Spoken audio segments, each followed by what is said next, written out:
So hello guys, આજે આપણે 21 અને 22 જાન્યુઆરી 2025ના કરંટ અફેર કવર કરશું. તો હું થોડા દિવસથી કરંટ અફેર અપલોડ એટલા માટે નહોતો કરી રહ્યો કેમ કે હું મહાકુંભમાં ફરતો હતો. ઓકે, તો હવે ત્યાંથી આવી ગયો છું, તો બાકીના બધા ટોપિક્સ છે અને જેટલા પણ અત્યાર સુધીનો ટોપિક છે આટલા દિવસના, તો એ બધા કવર કરી લઈશ, એનું ટેન્શન ના લેતા. ઓકે, તો આજે આપણે ટોટલ 17 ટોપિક કવર કરવાના છે, તો એક એક કરીને બધાની શરૂઆત કરીએ. તો આપણે સૌપ્રથમ ટોપિક છે સ્પેડેક્સ.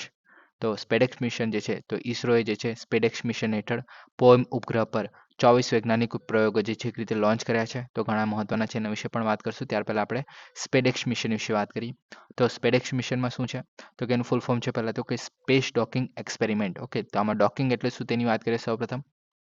તો ડોકિંગમાં શું હશે, તો કે આવી રીતના એક રીતે જે ટાર્ગેટ હશે ને આવી એક રીતે ચેસર હશે. ઓકે, તો આ એક રીતે નામ છે આમના. ઓકે, હવે આની અંદર શું છે, તો કે આ તમે સ્પેસ સ્ટેશન પણ માની શકો છો, આ તમે રોકેટ પણ માની શકો છો. ઓકે, તો આમાં ધારો કે માની લો કે ભાઈ જે આપણું ઇન્ટરનેશનલ સ્પેસ સ્ટેશન જોવા મળે છે, ઓકે, જેમાં આપણે યુએસએ ને ચાઇના ને અલગ અલગ દેશો દ્વારા જે એક રીતે બનાવવામાં આવેલું છે. ઓકે, તો તેમાં જે છે રોકેટ જે આપણે શું કહે કે પૃથ્વી પરથી જે રોકેટ જાય છે અને ત્યાં બાદ જે આપણે શું કહે કે જે એસ્ટ્રોનટ્સ હોય છે. ઓકે, તો એક રીતે ટ્રાન્સફર કરવામાં આવતા હોય છે. તો એક રીતે જે ડોકિંગ પ્રક્રિયા છે, જે એક રીતે આ ટ્રાન્સફર માટે ઘણી મહત્વની બનશે, કેમ કે તમે જશો કેવી રીતના રોકેટમાંથી ઉતરીને પછી જે સ્પેસ સ્ટેશન જોવા મળે છે, તો તેની અંદર ટ્રાન્સફર કરવા માટે આ જે ડોકિંગ હોય એક રીતે કોરિડોર બનાવવામાં આવે છે, બ્રિજ બનાવવામાં આવે છે, એને કારણે ઘણું મહત્વનું બને છે. ઓકે, તો આવું આપણે ભારત દેશ પણ એક રીતે ઇન્ટરનેશનલ સ્પેસ સ્ટેશન બનાવવા જઈ રહ્યું છે. ભારતનું એક રીતે અંતરિક્ષ સ્પેસ સ્ટેશન બનાવવા જઈ રહ્યું છે. ઓકે, તો એમાં જો આપણે ભારતના જે લોકો છે એક રીતે ત્યાં સ્પેસ સ્ટેશનમાં મોકલવા જો હોય, તો આ જે પ્રક્રિયા છે, આ જે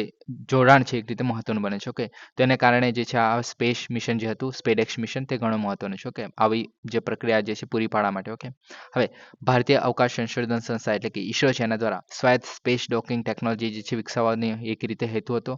તો આ જે છે સ્વાયત્ત સ્પેસ સ્ટેશન સ્પેસ ડોકિંગ પ્રક્રિયા છે. હવે આપણે ઘણા બધા દેશો પાસેથી એક રીતે ટેકનોલોજી માંગેલી, પણ કોઈ દેશોએ જે છે પ્રોવાઈડ નથી કરી. તો એને કારણે જે છે ઈસરોએ જાતે પછી આ જે છે એક રીતે ડોકિંગ ટેકનોલોજી છે જાતે બનાવી દીધી છે એક રીતે. ઓકે, હવે આનો હેતુ શું છે, તો કે ચંદ્ર મિશન થઈ ગયું, ભારતીય અંતરિક્ષ સ્ટેશન થઈ ગયું, એટલે કે ભારતીય જે સ્પેસ સ્ટેશન થઈ ગયું એક રીતે. ઓકે, તો એના વિકાસ માટે મહત્વનું છે.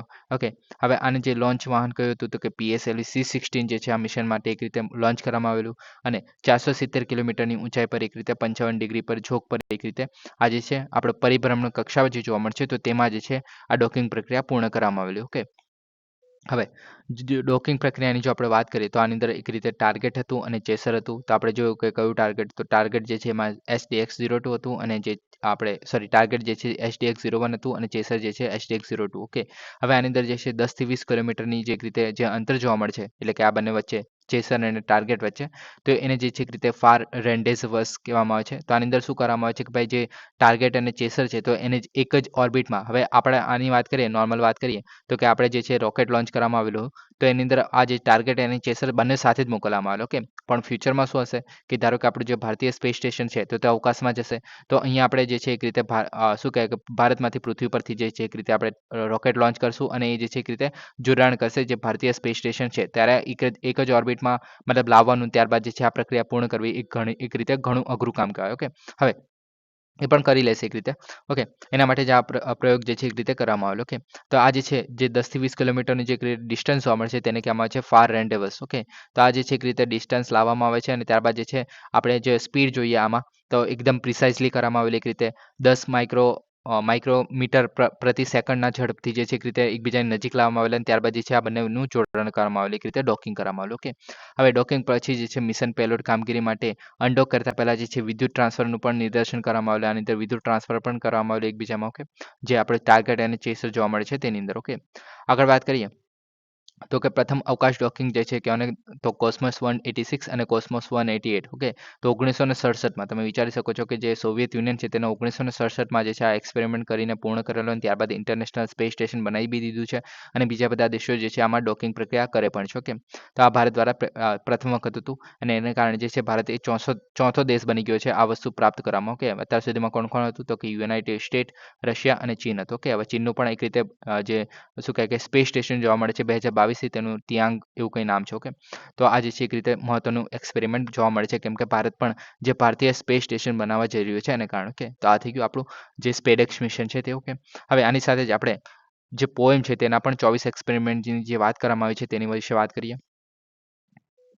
તો PSLV ઓર્બિટલ એક્સપેરિમેન્ટ મોડ્યુલ તો પોએમ આ જે છે 4th છે. ઓકે, આના પહેલાં જે છે 2024માં જે છે એક રીતે પોએમ 3 જે છે આપણે કમ્પ્લીટ કર્યું છે. ઓકે, હવે આ જે છે વિક્રમ સારાભાઈ સ્પેસ સેન્ટર છે એના દ્વારા એક રીતે કમ્પ્લીટ કરવામાં આવ્યું છે, એક રીતે બનાવવામાં આવ્યું છે. હવે PSLV જે આપણે ઓર્બિટલ એક્સપેરિમેન્ટલ મોડ્યુલ છે કેમ મહત્વનું છે એના વિશે વાત કરીએ.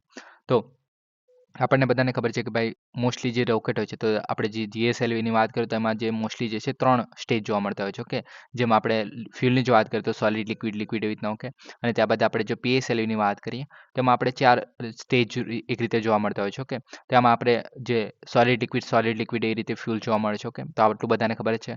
હવે આ જે છે બધાને ખબર છે કે ભાઈ જે ફર્સ્ટ જે સ્ટેજ છે તો એમાં જે છે એક રીતે સોલિડ ફ્યુલ જોવા મળે છે, અને અમુક રીતે એક રીતે થ્રસ્ટ એટલે કે આપણે જમીન પરથી જે પૃથ્વી છે એના પરથી ઉંચકવા માટે જે છે એક રીતે ફ્યુલ આ જે છે ખર્ચ થાય છે, અને અમુક ઊંચાઈ પછી જે પહેલું સ્ટેજ જે છે એક રીતે પડી જાય છે. ઓકે, એક રીતે જમીન પર અથવા તો સમુદ્રમાં આપણે મોસ્ટલી છોડી દેવામાં આવતું હોય છે રોકેટ દ્વારા. ઓકે, ત્યારબાદ બીજા જે સ્ટેજ જોવા મળશે જેમાં લિક્વિડ ફ્યુલ હોય છે, તો એમાંથી આપણે ફ્યુલ જે છે ખર્ચાશે, અને એ જે છે મોસ્ટલી થ્રસ્ટ આપવા માટે એટલે કે ઓર્બિટમાં મતલબ ઉપર સુધી પૃથ્વીમાં જે વાતાવરણમાં જે છે ઉપર સુધી લઈ જવામાં હેલ્પ કરશે. ઓકે, ત્યારબાદ જે મતલબ ત્યારબાદ પણ બીજું સ્ટેજ જે છે છૂટું પડી જશે. ત્યારબાદ થર્ડ સ્ટેજમાં શું થશે તો કે આ જે છે મોસ્ટલી ઓર્બિટમાં એટલે કે પૃથ્વીનું જે વાતાવરણ જોવા મળે છે તેની બહાર લઈ જવામાં હેલ્પ કરે છે. ઓકે, અને ત્યારબાદ જે છે એ છૂટું પડી જાય છે અને મોસ્ટલી જે છે એ પણ જમીન પર પડી જતું હોય છે.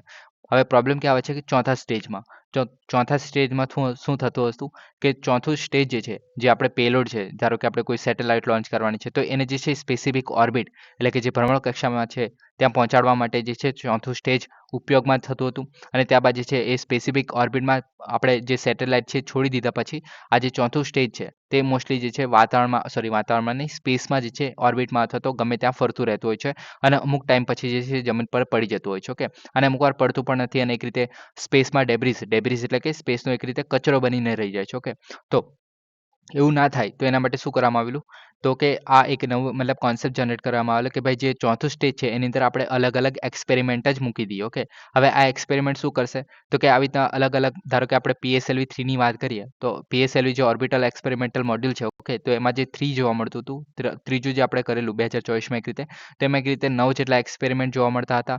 હવે આ જે 9 જેટલા એક્સપેરિમેન્ટ છે એક રીતે 24 દિવસ 25 દિવસમાં પતી ગયા હતા, અને ત્યારબાદ જે આપણે જે ચોથું સ્ટેજ છે. ઓકે, આજે આપણે મતલબ જે પોએમ 3 જે જોવા મળતું હતું તેની અંદર જે 9 જે એક્સપેરિમેન્ટ જે છે 75 દિવસ ઓલમોસ્ટ આપણે 100 દિવસ પછી જે છે મતલબ આ જે છે આપણે પ્રાપ્ત કરેલા. ઓકે, મતલબ ત્યારબાદ જે છે સક્સેસફુલ થયેલા. ઓકે, જે આ નવે એક્સપેરિમેન્ટ છે તે. ઓકે, તો એવી રીતે જ આ વખતે જે છે પોએમ 4 જોવા મળે છે, અને આ પોએમ 4માં જે છે એક રીતે ટોટલ 24 જેટલા એક્સપેરિમેન્ટ આપણે લોન્ચ કરાવી દેવામાં આવે છે. ઓકે, હવે તમે આમાં જોઈ શકો છો ભાઈ પ્રથમ વપરાયેલ જે PSLV જે છે મિશન એ 2022માં જે છે એટલે કે 2022થી જે છે આપણે આવા એક્સપેરિમેન્ટ કરીએ છીએ. ઓકે, અને આ વખતે PSLV જે ઓર્બિટલ એક્સપેરિમેન્ટ મોડ્યુલ જે 4 છે. ઓકે, તો તેમાં આપણે ટોટલ 24 જેટલા એક્સપેરિમેન્ટ છે. આમાં થોડાથી એમ પહેલાં જે આપણે જે ચોળીના જે બીજનું અંકુરણ કરવામાં આવેલું, કે તો તેને પણ એક રીતે ભાગ કહી શકાય આનો. ઓકે, તો આ બધા આપણે જોવા મળે છે. ઓકે, તો આમાં કેમ મહત્વનું છે કેમ કે આપણે જે ચોથું સ્ટેજ છે એ વાતાવરણ નહીં સ્પેસમાં જે છે એમ જ ના ફર્યા કરે, અને આપણે એના પર જે છે અમુક આપણે એક્સપેરિમેન્ટ મોકલી દીધા હોય જે આપણે સ્પેસમાં કરી શકીએ છીએ. ઓકે, તો એના આધારે આપણે સ્પેસમાં જે છે આપણે ભવિષ્યમાં મતલબ સ્પેસમાં આપણે કેવી રીતના રહી શકશું ને આવા બધા આપણે એક્સપેરિમેન્ટ કરી શકીએ છીએ. એના કારણે જો ચોથું જે તબક્કો છે એ એક રીતે મહત્વનો બને છે. ઓકે, તો વૈજ્ઞાનિક પ્રયોગ માટે જે PSLVનો જે ચોથો તબક્કો છે એને ઓર્બિટલ સ્ટેશનમાં પુનઃ ઉપયોગ કરી શકાય છે એક રીતે. ઓકે, જે સ્પેસમાં આપણે કચરો બની જતો હતો તેનો આપણે પુનઃ ઉપયોગ તરીકે આપણે યુઝ કરી શકીએ છીએ, એના કારણે મહત્વનો છે. ઓકે, હવે વલણ સ્થિરીકરણ માટે નેવિગેશન ગાઇડેડ એન્ડ કંટ્રોલ જે સિસ્ટમ છે એનાથી સજ્જ જોવા મળે છે. ઓકે, અને આ જે છે અમુક ટાઈમ પછી જે છે મોસ્ટલી પૃથ્વી પર આવી જતા હોય છે, અને કારણે આપણે જે એક્સપેરિમેન્ટના રિઝલ્ટ પણ આપણે જોઈ શકીએ છીએ, અને મોસ્ટલી જે છે આપણે મોનિટરિંગ ને એવું બધું તો ચાલતું જ હોય છે. ઓકે, તો એને કારણે જે છે PSLV ઓર્બિટલ એક્સપેરિમેન્ટલ મોડ્યુલ જે છે પોએમ 4 જે છે એ પણ એક રીતે 24 એટલે આપણે એક્સપેરિમેન્ટ આપણે લોન્ચ કરી દેવામાં આવે છે, અને એક રીતે ઘણા મહત્વના છે એને કારણે. ઓકે, તો આ થઈ ગયું આપણું સ્પેડેક્સ મિશન અને જે પોએમ 4. ઓકે, તો હવે નેક્સ્ટ ટોપિકની આપણે વાત કરીએ. સતીશ ધવન સ્પેસ સેન્ટર તો કેન્દ્રીય મંત્રીમંડળે તાજેતરમાં આંધ્રપ્રદેશના શ્રીહરિકોટામાં સતીશ ધવન સ્પેસ સેન્ટર ખાતે ત્રીજા લોન્ચ પેડની સ્થાપનાને મંજૂરી આપી છે. હવે જેમ જેમ આપણે રોકેટની કેપેસિટી વધારે છે, પેલોડ આપણે વધારે ને વધારે કરતા જઈએ છીએ, તો એને કારણે શું થાય છે કે ભાઈ આપણે લોન્ચ પેડ પણ આપણે એક રીતે ઇમ્પ્રૂવ કરવા જરૂરી છે. કે તો એને કારણે જે ત્રીજું આપણે લોન્ચપેડ છે બનાવવા માટે મંજૂરી આપી દીધી છે. ઓકે, સ્થાપનાની વાત કરીએ તો કે જે 9 ઓક્ટોબર 1971ના દિવસે જે આપણે સતીશ ધવન સ્પેસ સેન્ટર જે છે એની શરૂઆત કરવામાં આવેલી. આના પહેલાં નામ જે છે એક રીતે શ્રી હરિકોટા રેન્જ તરીકે ઓળખાતું હતું. જે શ્રી હરિકોટા જે તિરુપતિ જિલ્લો આંધ્રપ્રદેશમાં જોવા મળે છે. ઓકે, તો તમે જોઈ શકો છો આ શ્રી હરિકોટા છે. ઓકે, અને આ જે છે એક રીતે પુલિકટ લેકથી એક રીતે છૂટું પાડવામાં આવે છે. ઓકે, એક રીતે છૂટું પડી જાય છે. ઓકે, આંધ્રપ્રદેશથી. તો એને કારણે એક રીતે આઈડલ કન્ડિશન બનાવે છે કે ભાઈ કોઈ પણ વસ્તી છે એને નુકસાન નહીં થાય. પછી પ્લસ સમુદ્રમાં આપણે બાજુ છે તો આપણે જે લોન્ચ કરીએ છીએ એના જે સ્ટેજીસ પડી જાય છે. ઓકે, તો તેને પણ એક રીતે સેફલી રિકવર કરી શકાય છે અને કોઈ પણ જગ્યાએ નુકસાન નહીં થાય. તો આ રીતે આ વસ્તુ જોવા મળે છે એક રીતે. ઓકે, એના વિશે પણ વાત કરું છું કે ભાઈ આ જગ્યાને જ કેમ આપણે શું કહે કે લોન્ચ કરવા માટેની જગ્યા પસંદ કરી. ઓકે, હવે આ જે છે એક રીતે બંગાળની ખાડીમાં અવરોધક ટાપુ છે. ઓકે, પુલિકટ તળાવને બંગાળના અખાતને અલગ કરે છે એક રીતે. તો આપણે દેખાય છે આમાં. તો ઓકે, 2002માં જે રોકેટ અગ્રણી વૈજ્ઞાનિક જે આપણે ભૂતપૂર્વ ચેરમેન સતીશ ધવન હતા. ઓકે, તો તેમના માનમાં જે છે આમનું નામ મતલબ જે સ્પેસ સેન્ટર છે. ઓકે, શ્રી હરિકોટા રેન્જ છે એનું નામ બદલીને સતીશ ધવન સ્પેસ સેન્ટર જે છે રાખવામાં આવેલું. ઓકે, તો આટલું બધાને ખબર જ છે.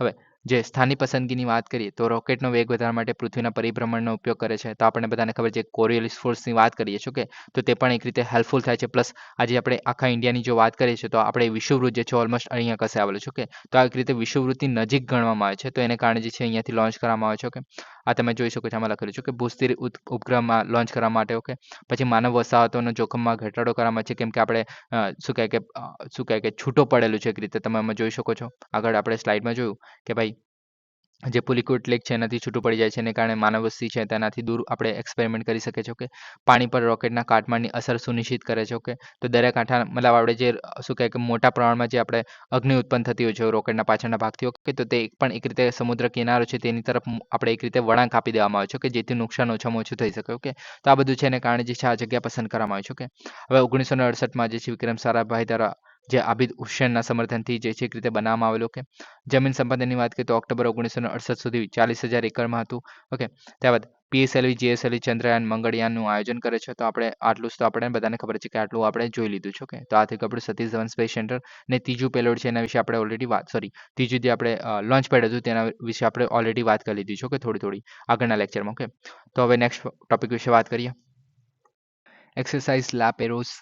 તો સ્વદેશી રીતે ડિઝાઇન અને નિર્મિત જે ગાઇડેડ મિસાઇલ વિનાશક એટલે કે guided missile destroyer INS Mumbai છે તો એને જે છે લા પેરોસ કવાયતમાં ભાગ લઈ રહ્યું છે. ઓકે, હવે લા પેરોસ એક્સરસાઇઝની જો આપણે વાત કરીએ તો એક રીતે બહુરાષ્ટ્રીય નૌસેના કવાયત છે અને આ જે છે એની 4થી આવૃત્તિ છે એને કારણે મહત્વની છે. ઓકે, દેખરેખ અવરોધ અને હવાઈ કામગીરીમાં સહયોગ આપવા માટે એક રીતે દરિયાઈમાં જે એક્સરસાઇઝ કરવા માટે જે છે મહત્વની છે. ઓકે, તાલીમ અને માર્ગદર્શન માહિતી શેરિંગમાં કરવામાં આવશે આની અંદર. ઓકે, અલગ અલગ જે બહુરાષ્ટ્રીય નૌસેના જેમ કે રોયલ ઓસ્ટ્રેલિયન નૌકાદળ, ફ્રેન્ચ નૌકાદળ થઈ ગયું, યુકેની રોયલ નેવી થઈ ગઈ, ત્યારબાદ યુએસએની જે આપણે એક રીતે નૌસેના થઈ ગઈ, ઇન્ડોનેશિયન નૌકાદળ થઈ ગયું, રોયલ મેલેશિયન નૌકાદળ થઈ ગયું, રિપબ્લિક ઓફ સિંગાપોર થઈ ગયું, રોયલ કેનેડિયન નૌકાદળ. તો આ બધા જે છે એક રીતે ભાગ લઈ રહ્યા છે આની અંદર. ઓકે, આનો ઉદ્દેશ્ય શું છે તો કે આયોજન સંકલન અને માહિતી શેરિંગ કરવામાં આવશે, વ્યૂહાત્મક આંતર કાર્યક્ષમતા વધારવામાં આવે, એક રીતે બધા અલગ અલગ જે નૌસેના જોવા મળે છે તો એકબીજા સાથે કેવી રીતે મળીને કામ કરી શકે છે એના માટે કામ કરી શકે છે. ઓકે, ત્યારબાદ જટિલ અને અદ્યતન બહુ ડોમેન જે કસરતો એટલે કે એક ડોમેનમાં જેમ કે આપણે સપાટી યુદ્ધ થઈ ગયા, હવાઈ વિરોધી યુદ્ધ થઈ ગયા, હવાઈ સંરક્ષણ થઈ ગયું, ક્રોસ લેક લેન્ડિંગ થઈ ગયું, વ્યૂહાત્મક દાવપેચ થઈ ગયા. તો આ બધા એક રીતે કામ કરવામાં આવશે આની અંદર, એક રીતે એક્સરસાઇઝ કરવામાં આવશે. ઓકે, ત્યારબાદ ઉચ્ચ સ્તરની જે સિનર્જી થઈ ગયું, સંકલન થઈ ગયું, આંતર કાર્યક્ષમતા વધારવાનું કામ કરશે. ત્યારબાદ નિયમો આધારિત આંતરરાષ્ટ્રીય વ્યવસ્થાને એક રીતે આપણે શું કહે બૂસ્ટ કરશે. ઓકે, સુરક્ષિત ઇન્ડો પેસિફિક ક્ષેત્રમાં બનાવવાનું કામ કરશે. પછી ભારતનું જે સાગર જોવા મળે છે ઓકે તો એને પણ એક રીતે આપણે સમર્થન આપવાનું કામ કરશે, એને કારણે મહત્વનું છે. ઓકે, તો આ થઈ ગયું આપણું લાપેરોસ. ઓકે, નેક્સ્ટ ટોપિકની વાત કરીએ.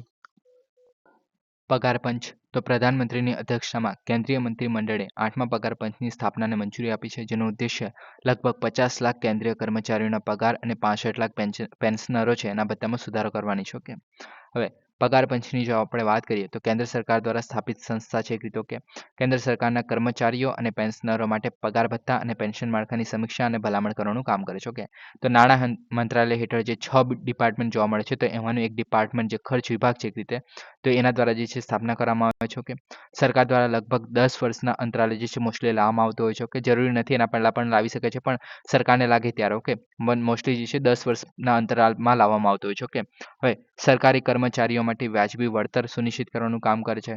પછી ફુગાવાની અસરને સરભર કરવાનું કામ કરે છે. મોંઘવારી જે ભથ્થા છે, મોંઘવારી રાહત છે, તો મોંઘવારી ભથ્થા જે એટલે કે ડીએનએસ અલાઉન્સ થઈ ગયું, ડીએનએસ રિલીફ થઈ ગયું, તો એ બધામાં એક રીતે સુધારો કરવા માટે ભલામણ કરે છે. ઓકે, હવે આ જે છે એક રીતે ભલામણ જ કરે છે કે આમાં સરકારે વાત માનવી હોય ને માનવી હોય એ સરકારના હાથમાં છે. ઓકે, આગળ વાત કરીએ આના વિશે. તો આના કાર્યો શું છે? તો કે કેન્દ્રના જે કર્મચારી અને પગાર ભથ્થાઓ છે એની સમીક્ષા કરવાની, શાસન સુધારા માટે માળખાકીય ફેરફારો કરવાના, પગાર સુધારાની નાણાકીય ટકાઉપણું સુનિશ્ચિત કરવાનું, તો આ બધું કામ કરવામાં આવતું હોય છે. ઇતિહાસની જે વાત કરીએ તો પહેલું પગાર પંચ આવેલું 1946માં. ઓકે, તો શ્રીનિવાસ વરદાચાર્ય જે છે એના નેતૃત્વમાં હતું. તો આ વસ્તુ મહત્વની બને છે કે આમના દ્વારા લીડ કરવામાં આવેલી કે તે ચેરમેન હતા આના. ઓકે, સાતમું પગાર પંચ જે છે 2014 1 જાન્યુઆરી જે છે ત્યાંના રોજ એક રીતે મતલબ ચાલુ થઈ ગયેલું. ઓકે, અને ત્યારબાદ 1 જાન્યુઆરી 2016ના રોજ એક રીતે લાગુ થયેલું. ઓકે, તો 2014થી એની એક રીતે શરૂઆત થઈ ગયેલી, જે રીતના અત્યારે શરૂઆત કરવામાં આવી છે. ઓકે, અને 1 જાન્યુઆરી 2016ના રોજ એને લાગુ કરવામાં આવેલું. ઓકે, પછી ફિટમેન ફેક્ટર જે 57 પર નિર્ધારિત હતું. લઘુત્તમ મૂળ પગાર જે છે 7,000થી વધારીને 18,000 જેટલો કરી દેવામાં આવેલો. ઓકે, ત્યારબાદ 2,50,000 સુધીનો પગાર સુધારી કરવામાં આવેલો. કે રીતે મહત્તમ જે આપણે પગાર જોવા મળતો હતો સરકારમાં. ઓકે, પછી નાણાકીય વર્ષ 2016-17માં જે છે ખર્ચ 1,00,000 કરોડ જેટલો વધારો થઈ ગયેલો. ઓકે, એટલે કે જ્યારે ઇમ્પ્લિમેન્ટ થયેલું ત્યારે 1,00,000 કરોડ ખર્ચ જેટલો વધી ગયેલો. ઓકે, જે પગાર વધી ગયેલા એને કારણે. ઓકે, તેને કારણે જે છે હવે 8મું પગાર પંચ જે છે એ મતલબ અત્યારે જે છે એની શરૂઆત કરવામાં આવી છે. ઓકે, એની અંદર કયા કયા મેમ્બર હશે ને એ બધું હજુ લાવવામાં આવશે. ત્યારબાદ એનો રિપોર્ટ બહાર પાડવામાં આવશે. ઓકે, ને ત્યારબાદ જે છે આ પગાર વધારો જોવા મળશે. ઓકે, તો આ થઈ ગયું આપણું પગાર પંચ 8મું. ઓકે, હવે નેક્સ્ટ ટોપિકની આપણે વાત કરીએ, રૂપિયાનું અવમૂલ્યન. તો તાજેતરમાં જે સંબંધિત સ્થિરતાના સમયગાળા પછી ભારતીય રૂપિયામાં અમેરિકન ડોલર સામે મૂલ્યમાં તીવ્ર ઘટાડો જોવા મળે છે. ઓકે, હવે રૂપિયાના અવમૂલ્યનની વાત કરીએ તો કે કેન્દ્રીય બેંક દ્વારા ચલણના મૂલ્યમાં ઇરાદાપૂર્વક ઘટાડો કરવામાં આવે છે, તો તેને કહેવામાં આવે છે ડિવેલ્યુએશન અથવા તો અવમૂલ્યન. ઓકે, અને બીજો આવે છે ડેપ્રિશિએશન. ઓકે, હવે ડિવેલ્યુએશન જે છે એ કેન્દ્રીય બેંક દ્વારા કરવામાં આવતું હોય છે. ઓકે, જાણી જોઈને અથવા તો ઇરાદાપૂર્વક એક રીતે. ઓકે, હવે આ કેમ કરવામાં આવતું હોય છે? તો કે નિકાસ સ્પર્ધાત્મકતામાં વધારો કરવા માટે. ઓકે, અમુક વાર વેપાર ખાતમાં ઘટાડો કરવા માટે, તો આવું બધું કરવા માટે જે છે મોસ્ટલી કરવામાં આવતું હોય છે. મોસ્ટલી ચાઇના દ્વારા જે છે આવું બધું મોસ્ટલી કરવામાં આવતું હોય છે. કે ઇન્ડિયા તો એટલું બધું નથી કરતું. ઓકે, હવે આમાં નિકાસ સ્પર્ધાત્મકતા કેમાં કેવી રીતના વધારો થાય છે એની વાત કરીએ તો ઉદાહરણ લઈ લે કે ભાઈ માની લો કે ભાઈ $1 છે. ઓકે, અને $1 સામે આપણે 75 રૂપિયાની વેલ્યુ જોવા મળે છે અત્યારે ફિલહાલ, આપણે એવું માની લઈએ. ઓકે, અને એ જે છે આપણે 75 રૂપિયાની એક ડેલી મિલ્ક પણ જોવા મળે છે. ઓકે, તો માની લો કે ભાઈ $1 જે છે અમેરિકન વ્યક્તિ એક ડેરી મિલ્ક ખરીદી શકે છે ઇન્ડિયામાંથી, કે તે એક્સપોર્ટ અથવા તો આપણે શું કહે કે ઇમ્પોર્ટ કરે છે, ઇમ્પોર્ટ કરે છે યુએસએમાં. ઓકે, અને બીજું માની લો કે ભાઈ અત્યારે મોંઘવારી થઈ ગઈ. ઓકે, તો એને કારણે શું થશે કે ભાઈ $1 માટે જે છે કે રીતે 85 રૂપિયા આપણે માની લઈએ કે ભાઈ ડિવેલ્યુએશન થયું છે, એને કારણે શું થશે કે ભાઈ $1 માટે આપણે વધારે રૂપિયા પે કરીએ છીએ. ઓકે, તો એને કારણે શું થશે કે ભાઈ આપણે માની લો કે પહેલાં એક ડેરી મિલ્ક મંગાવતો હતો, તે વ્યક્તિ જે છે હવે એની સાથે એક રીતે 5 સ્ટાર પણ 10 રૂપિયાની મંગાવી શકો છો. ઓકે, તો જે છે પહેલાં શું થતું હતું કે ભાઈ પહેલાં એક જ વસ્તુ મંગાવી શકતો હતો, એક જ વસ્તુની ડિમાન્ડ હતી, પણ હવે જે છે મૂલ્ય ઘટી ગયું છે, એને કારણે બીજી વસ્તુ પણ ડિમાન્ડ થઈ શકે છે સાથે સાથે. ઓકે, તો એને કારણે શું થશે છે ભાઈ કે નિકાસમાં એક રીતે વધારો થઈ જશે. ઓકે, તો આને કારણે જે છે આ વસ્તુ જોવા મળે છે. પછી આયાત ખર્ચમાં એક રીતે આયાત ખર્ચમાં એક રીતે વધારો થઈ શકે છે, ફુગામાં એક રીતે વધારો થઈ શકે છે, મોંઘવારીમાં એક રીતે વધારો થઈ શકે છે. ઓકે, તો આ બધું જોવા મળે છે જ્યારે આપણે જે ડિવેલ્યુએશન થાય છે ત્યારે. ઓકે, તો એને કારણે જે છે આરબીઆઈ જે છે આપણે મેન્ટેન કરતું હોય છે આ બધું. ઓકે, ત્યારબાદ રૂપિયાનો ઘસારો એટલે કે ડેપ્રિશિએશન ઓફ ધ રૂપીની વાત કરીએ તો કે બજાર પરિબળોના કારણે રૂપિયાના મૂલ્યમાં ઘટાડો જોવા મળે છે. ઓકે, હવે કયા કયા પરિબળો હોઈ શકે છે આના માટે? તો કે પુરવઠાની માંગ થઈ ગઈ, મૂડી પ્રવાહનો આપણે મતલબ ડિસ્ટર્બ થઈ ગયો, વૈશ્વિક આર્થિક પરિસ્થિતિઓ અને પ્રતિભાવ થઈ ગયો. ઓકે, જેમ કે આપણે રશિયામાં જો ક્રૂડ ઓઇલ જોવા મળે છે કે તો તેના પ્રાઇસ વધી ગયા, તો આપણે મતલબ ઇમ્પોર્ટ ઓછું કરી શકીશું કેમ કે આપણે પ્રાઇસ વધારે પે કરીએ છીએ. તો એ બધું આપણે જોવા મળે છે, જેને કારણે આપણે શું કહે કે રૂપિયાની વેલ્યુ એક રીતે ઘટી ગઈ. તો મતલબ આપણે જે 1 લીટર ખરીદી શકતા હતા ક્રૂડ ઓઇલ, ઓકે, હવે માની લો કે ભાઈ 700 ml જેટલું ખરીદી શકે છે. ઓકે, તો આ બધું આપણે જોવા મળતું હોય છે. ઓકે, મતલબ આપણો ટ્રેન્ડ કઈ રીતે ચાલી રહ્યું છે દુનિયામાં. ઓકે, તો તેના આધારે પણ આપણું જે રૂપિયાની વેલ્યુ ઘટતી વધતી રહેતી હોય છે. ઓકે, હવે જે અત્યારે આપણે પરિબળો કેમ જોવા મળે, મતલબ અત્યારે ઘટાડો કેમ જોવા મળે તેની પાછળના કારણોની વાત કરીએ તો વાસ્તવિક મૂલ્ય અને નિકાસ જે સ્પર્ધાત્મકતા છે એમાં ઘટાડો થયો છે. ત્યારબાદ વધુ આયાત વિદેશી ચલણની માંગમાં વધારો થયો છે. તો એ મતલબ શું કહે કે વધુમાં વધુ આપણે આયાત કરીએ છીએ, એને કારણે જે છે વિદેશી આયાતમાં એક રીતે વધારો થયો છે. ઓકે, મને એ કારણે આપણે શું કહે કે વિદેશી ચલણની માંગમાં વધારો થયો છે. એટલે કે આપણે શું કરીએ છીએ કે ભાઈ વિદેશમાંથી આયાત કરીએ છીએ, ઇમ્પોર્ટ કરીએ છીએ, તો એના માટે આપણે પૈસા તો ચૂકવવા પડશે ને બીજા દેશોના ડોલરમાં અથવા તો બીજા કોઈ સામે. ઓકે, તો તેને કારણે જે છે આપણે ડોલર એમાં પે કરીએ છીએ, એને કારણે જે છે ડોલરની સામે આપણે રૂપિયાની વેલ્યુ જે છે એ રીતે ઘટી રહી છે. ઓકે, ત્યારબાદ સતત અસંતુલન રૂપિયા પર દબાણ જોવા મળે છે. ઓકે, આરબીઆઈની નીતિમાં ફેરફાર અનિશ્ચિતતા પેદા કરે છે, એને કારણે પણ આ વસ્તુ જોવા મળે છે. ઓકે, ત્યારબાદ બીજા બાહ્ય પરિબળો છે કે વૈશ્વિક અનિશ્ચિતતા, તો આપણે જોયું કે ભાઈ જે અલગ-અલગ રીતે રોકાણકારો જે ભંડોળ પાછું ખેંચી લે છે, તો એવું બધું જોવા મળે છે એને કારણે કે પછી સંઘર્ષો, વિશ્વ ઉર્જામાં ભાવમાં વધારો, જેમ કે આપણે રશિયાની વાત કરીએ તો ઓઇલની પ્રાઇસ વધી જાય તો પણ આપણે આયાત ખર્ચમાં એક રીતે વધારો થઈ જાય છે. ઓકે, નિકાસની માંગમાં ઘટાડો થઈ જાય છે. ત્યારબાદ ફેડના દરમાં એક રીતે વધારાથી ડોલર મજબૂત બને છે, એને કારણે પણ રૂપિયો નબળો પડી જાય છે. હવે જરૂરી નથી કે આપણે રૂપિયો નબળો પડે ત્યારે જ ડોલર મજબૂત થાય. ઓકે, ડોલર મજબૂત થાય ત્યારે રૂપિયા ઘટી પણ શકે છે. આપણે શું કહેવાય કે ડોલર નબળો પડે તો રૂપિયાની વેલ્યુ વધી શકે છે. તો આવું બધું મોસ્ટલી જોવા મળતું હોય છે. ઓકે, તો આ થઈ ગયું.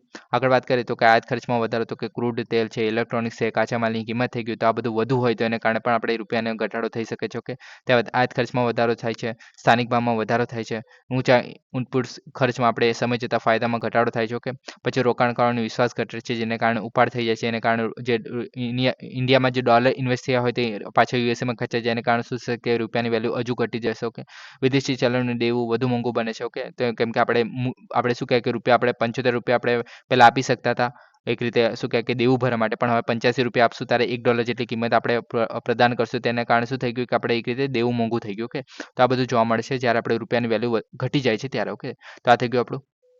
નેક્સ્ટ ટોપિકની આપણે વાત કરીએ, સ્વામિત્વ યોજના. તો ભારતના વડાપ્રધાન 27મી ડિસેમ્બરે સ્વામિત્વ યોજના હેઠળ 50 લાખથી વધુ પ્રોપર્ટી કાર્ડનું વિતરણ કર્યું છે. ઓકે, હવે સ્વામિત્વ યોજનાની જો આપણે વાત કરીએ તો ગામડાઓનું સર્વેક્ષણ, ગામડાના વિસ્તારોમાં સુધારેલી ટેકનોલોજી સાથે મેપિંગ. ઓકે, તો survey of the villages mapping with the improvised technology in the village areas. Okay, તો આ છે સ્વામિત્વનું ફૂલ ફોર્મ. ઓકે, આ થયા. ઓકે, હવે લોન્ચ વર્ષે 2020માં આને લોન્ચ કરવામાં આવેલું કે પંચાયતી રાજ જે મંત્રાલય છે. ઓકે, તો તેના દ્વારા એક રીતે નોડલ મંત્રાલય છે જે આ બધું કામ કરે છે. ઓકે, આનો ઉદ્દેશ્ય શું છે તો કે સર્વેક્ષણ ડ્રોન ટેકનોલોજી છે એનો ઉપયોગ કરે, એટલે કે ડ્રોનનો ઉપયોગ કરીને જે પરિવારો છે અને અધિકારોને રેકોર્ડ પ્રદાન કરવાનો છે, એટલે કે કયા પરિવારોની કેટલી જમીન છે ગ્રામીણ વિસ્તારમાં, કે ગ્રામીણ ભારતમાં, તેની જે છે આર્થિક પ્રગતિની વધારવા માટે જે છે મહત્વનું બને છે. અને કારણે આ બધું જે છે પ્રોવાઈડ કરવું એક રીતે કે કઈ જમીન કોની માલિકીની છે અને જે વિવાદો જોવા મળશે તો તેનું સોલ્યુશન કરી શકે, તો એના માટે આ સ્વામિત્વ યોજના છે જે ઘણી મહત્વની બને છે. ઓકે, હવે આમાં મુખ્ય લક્ષ્યો છે જેમ કે નાણાકીય સ્થિરતા, તો કે ગ્રામીણ નાગરિકોને લોન અથવા તો નાણાકીય લાભો માટે મિલકતોની નાણાકીય સંપત્તિ તરીકે ઉપયોગ કરવા માટે સક્ષમ બનાવશે, એટલે કે આપણે જમીનને આપણે ગીરવી રાખીને પછી લોન અથવા તો નાણાકીય લાભો મળી શકે, જે આપણે ખેડૂતો જોવા મળે છે તેને પછી મિલકતોની નાણાકીય સંપત્તિ છે, એટલે કે નાણાકીય સંપત્તિ તરીકે ઉપયોગ કરી શકે, તો એના માટે જે છે સક્ષમ બનાવશે. જો વિવાદમાં હશે તો બેંક લોન પણ નહીં આપે. ઓકે, તો એ વસ્તુનું સોલ્યુશન થઈ જાય તો એને એક રીતે લોન લેવા માટે પણ જે ખેડૂત છે એનો ઉપયોગ કરી શકે છે. ઓકે, પછી ગ્રામીણ આયોજન માટે જમીનના ચોક્કસ રેકોર્ડ બનાવવા, એટલે કે કઈ જમીન કોના પાસે જે કેટલી જમીન જોવા મળે છે તો તેના આધારે આપણે રેકોર્ડ બનાવી શકાય છે. ત્યારબાદ ગ્રામ પંચાયતો દ્વારા મિલકત વેરો નક્કી કરી શકાય છે, તો એના માટે પણ એક રીતે મહત્વનું બને છે કે રાજ્યની તિજોરીમાં ઉમેરો થઈ શકે છે. આપણે બધાને ખબર છે કે અત્યારે મિલકત વેરો તો મોસ્ટલી જગ્યાએ નથી લાવવામાં આવતો. ઓકે, પછી ઇન્ફ્રાસ્ટ્રક્ચર અને જીઆઈએસ નકશા, તો કે વિભાગીય જે ઉપયોગો માટે સર્વેક્ષણ ઇન્ફ્રાસ્ટ્રક્ચર થઈ ગયું. જીઆઈએસ નકશા એટલે કે જીઓગ્રાફિકલ ઇન્ફોર્મેશન સિસ્ટમ, જે આપણે નકશાની વાત કરીએ છીએ. ઓકે, તો એવું બધું વિકસાવવામાં પણ આ એક રીતે હેલ્પફુલ થશે. ઓકે, અને આપણે જો કોઈ શું કહે કે ઇન્ફોર્મેશન મેળવવી હોય, ધારો કે આપણે જે શું કહે કે જેમાં ઘરો પ્રોવાઈડ કરે છે, તો એની અંદર જે આપણે શું કહે કે અલગ અલગ આપણે શું કહે કે જીઓગ્રાફિકલ ઇન્ફોર્મેશન સિસ્ટમ હશે. ઓકે, તો એનો ઉપયોગ કરીને કોને પાસે ઘર છે, પાકા ઘર છે, કાચા ઘર છે, તો એવું બધું ઇન્ફોર્મેશન પણ આપણે મેળવી શકાય છે. ઓકે, તેને કારણે પણ મહત્વનું બને છે. ઓકે, ત્યારબાદ ગ્રામ પંચાયત વિકાસ યોજના, ગ્રામ પંચાયત ડેવલપમેન્ટ જો પ્રોગ્રામ જોવા મળશે, જેને હેઠળ જીઆઈએસ નકશાનો ઉપયોગ કરીને સારી ગુણવત્તાવાળી જે જીપીડીપી તૈયાર કરવા માટે સમર્થન બનશે. જીપીડીપી એટલે કે ગ્રામ પંચાયત ડેવલપમેન્ટ પ્રોગ્રામ. ઓકે, તેના માટે મહત્વનું બનશે. ઓકે, ત્યારબાદ વિવાદમાં ઘટાડો, એટલે કે મિલકત સંબંધિત જે વિવાદો જોવા મળશે, કાનૂની કેસો જે જોવા મળશે, તેમાં પણ એક રીતે ઘટાડો જોવા મળશે, તેને કારણે જે છે મહત્વનું બને છે. ઓકે, તો આ થઈ ગયું આપણું. ઓકે, હવે નેક્સ્ટ ટોપિકની આપણે વાત કરીએ,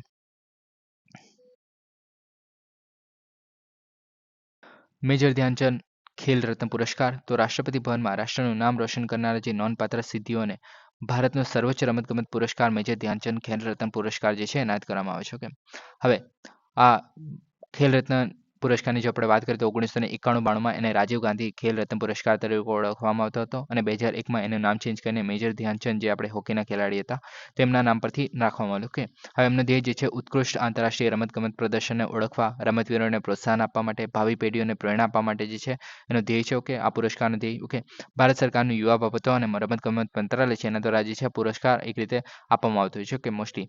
ઓકે, હવે મતલબ એના દ્વારા ડિસાઇડ કરવામાં આવતું હોય છે. ઓકે, એના માટે એક અલગ આપણે કમિટી પણ જોવા મળે છે. કે પાત્રતા માપદંડની વાત કરીએ તો 4 વર્ષમાં અસાધારણ આંતરરાષ્ટ્રીય પ્રદર્શન, જેમ કે ઓલિમ્પિક્સ થઈ ગયું, કોમનવેલ્થ થઈ ગયું, વર્લ્ડ ચેમ્પિયનશિપ થઈ ગયું, તો આમાં જે એક રીતે આપણે ચેમ્પિયન બન્યા હોય તો તેમને આપવામાં આવતું હોય છે. ઓકે, અને આમાં જે છે જે એન્ટી ડોપિંગ રેકોર્ડ છે, એટલે કે એન્ટી ડોપિંગ એટલે બધાને ખબર છે કે ભાઈ આપણે શું કહે કે રમત રમવા માટે કોઈ પણ પ્રકારનું આપણે શું કહે કે દવાઓ અથવા તો જે ઇન્હેલર છે અથવા તો આપણે શું કહે કે બૂસ્ટ કરવા માટે, પાવર બૂસ્ટ કરવા માટે જે દવાઓ છે એ બધું ના લીધું હોય, એના માટે આપણે એજન્સી જોવા મળે છે, વર્લ્ડ એન્ટી ડોપિંગ એજન્સી જોવા મળે છે વર્લ્ડ લેવલ પર, અને ઇન્ડિયાના પણ જે નેશનલ એન્ટી ડોપિંગ એજન્સી જોવા મળે છે કે જે વાડા અને નાડા તરીકે આપણે ઓળખીએ છીએ. ઓકે, તો તેનામાં એક રીતે રેકોર્ડ જે છે સાફ હોવો જોઈએ. ત્યારબાદ આમાં જે છે પસંદગી પ્રક્રિયા માટે નિયુક્ત અધિકારીઓ જોવા મળે છે, જે નેશનલ સ્પોર્ટ ફેડરેશન થઈ ગયું, સ્પોર્ટ ઓથોરિટી ઓફ ઇન્ડિયા થઈ ગયું, રાજ્ય સરકારો થઈ ગયા, ભારતીય ઓલિમ્પિક સંઘ થઈ ગયું. ત્યારબાદ કોઈ પણ ના મળે આ બધામાંથી તો એ સરકાર દ્વારા 2 ખેલાડીને નોમિનેટ કરી શકે છે. કે પછી પસંદગી સમિતિ જોવા મળે છે, જેમાં સરકારી અધિકારીઓ થઈ ગયા, ઓલિમ્પિક જે પત્રકારો થઈ ગયા, નિષ્ણાતો થઈ ગયા. તો આવા એક રીતે બધા કમિટી જોવા મળે છે, અને ત્યારબાદ જે છે નામ આપવામાં આવતું હોય છે અને તેમને જે છે પુરસ્કાર આપવામાં આવતો હોય છે. ઓકે,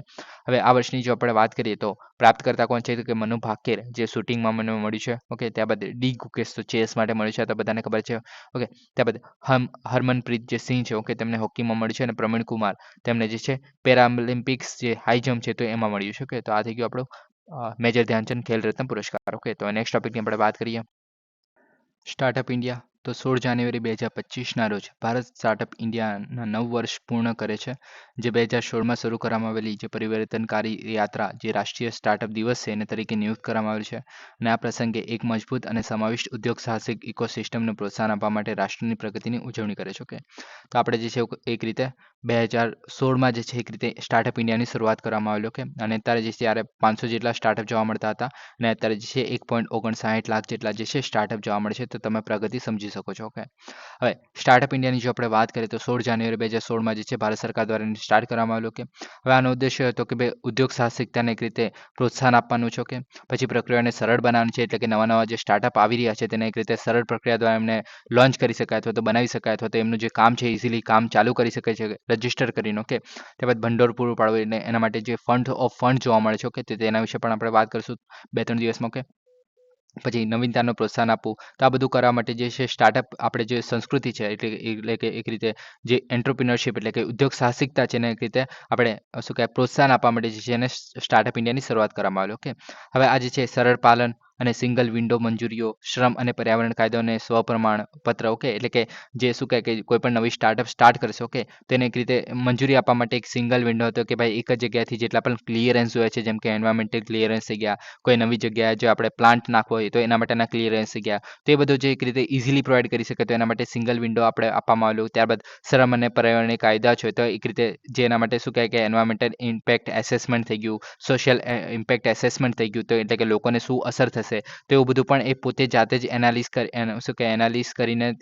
કરીને ત્યારબાદ જે છે પોતાને સપ્રમાણ મતલબ જાહેર કરવામાં આવે છે. તો આ બધું મસ્ટલી જે સુવિધાઓ કરવામાં આવેલી જે આપણે સ્ટાર્ટઅપ ઇન્ડિયા જોવા મળતું હતું તેના હેઠળ. ઓકે, ત્યારબાદ ભારત સરકાર દ્વારા પણ જે કોઈ પણ નવી સ્ટાર્ટઅપ હોય, ઓકે, તો તેના જે 10 વર્ષના પ્રથમ 3 વર્ષ હશે, ઓકે, તેમાં કોઈ પણ પ્રકારનું કર નહીં લેવામાં આવે. ઓકે, એટલે કે ટેક્સ આપણે મુક્તિ આપવામાં આવેલી ફર્સ્ટ 3 યર માટે. ઓકે, એમાં અમુક જે મતલબ કે ક્રાઇટેરિયા જોવા મળતા હતા કે ભાઈ જે શું કહે કે સ્ટાર્ટઅપ હશે તે એ પ્રથમ વર્ષમાં જે છે 100 કરોડ એનું જે ટર્ન ઓવર જે છે 100 કરોડ કરતાં વધારે નહીં હોય, તો એમને જે છે આ બેનિફિટ આપવામાં આવતો હતો. પણ એવું બધું આપણે અત્યારે પડવાની જરૂર નથી. ઓકે, ત્યારબાદ હવે 9 વર્ષની જો આપણે વાત કરીએ તો અત્યાર સુધીમાં આપણે 1.59 લાખ જેટલા આપણે સ્ટાર્ટઅપ થઈ ગયા છે. ઓકે, 2016 પ્રમાણે જોવા જઈએ તો. ઓકે, સોરી 2016થી 2024 સુધી જોવા જઈએ. ઓકે, ત્યારબાદ આપણે જે શું કહે કે 67 લાખ જેટલા જે આપણે શું કહે કે એમ્પ્લોયમેન્ટ એટલે કે રોજગારી પ્રાપ્ત થઈ છે લોકોને, આટલા લોકોને 16.67 લાખ લોકોને. ઓકે, અને જે આપણે વુમન બેઝડ, ઓકે, એટલે કે જે શું કહે કે